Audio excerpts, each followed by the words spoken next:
की जब आयत नाजिल हुई कि या अय्युहल्लज़ीना आमनुत्तकुल्लाह हक़्क़ तुक़ातिह वला तमूतुन्ना इल्ला व अंतुम मुस्लिमून, जिसका माना यह है कि अल्लाह से ऐसे डरो,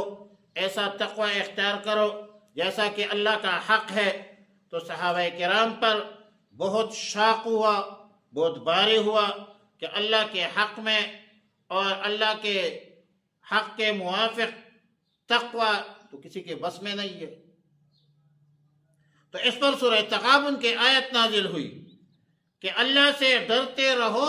अपनी इस्तिताअत के साथ, अपनी ताकत के मुताबिक डरते रहो, अपनी पूरी जो तवानाई है, अपनी पूरी जद्दोजहद जो है वो सर्व करो, तो इससे अल्लाह का हक जो है वो अदा हो जाएगा। व अनफ़िक़ू खैरन लिअन्फ़ुसिकुम, अल्लाह के रास्ते में खर्च